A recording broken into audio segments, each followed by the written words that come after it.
Army chief की ईरानी सियासी और अस्करी क़यादत से मुलाकातें दहशतगर्दी मुश्तरका ख़तरा करार दे दी गई।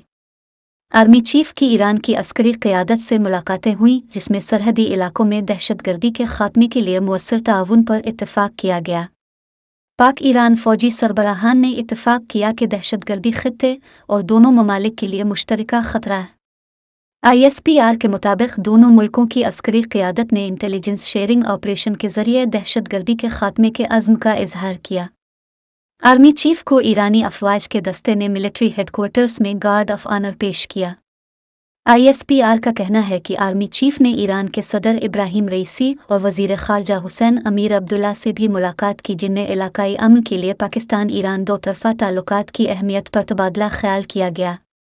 वाज़ेह रहे कि आज से चंद रोज़ कबल army chief general Syed Asim Munir ने कहा कि अफ़गानिस्तान में कालादम तहरीक तालिबान पाकिस्तान TTP को कार्रवाइयों के लिए हासिल आज़ादी और उनके महफूज ठिकानों पर मुसल्लह अफ़वाज को तशवीश है।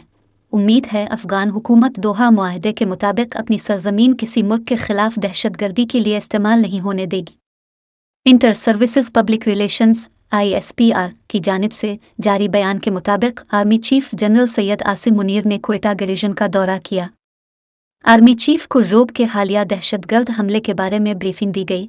आर्मी चीफ ने इस मौके पर शुहदा को भरपूर खराज तहसीन पेश किया। आर्मी चीफ ने CMH क्वेटा में ज़ख्मी जवानों की इयादत की और कौम के लिए उनकी खिदमात और अज़्म को सराहा। Army chief general Syed Asim Munir का कहना था कि मुसल्लह अफ़वाज को अफ़गानिस्तान में TTP की महफूज पनागाहों और आज़ादाना दहशतगर्द कार्रवाइयों पर शदीद तहफ़्फ़ुज़ात हैं। तवक्को है कि अबूरी अफ़गान हुकूमत अपनी सरजमीन को किसी भी मुल्क के ख़िलाफ़ दहशतगर्दी के लिए इस्तेमाल करने की इजाज़त नहीं देगी और अबूरी हुकूमत हकीकी मानों में दोहा मुआहदे में किए गए वादों पर अमल दरामद यकीनी बनाएगी।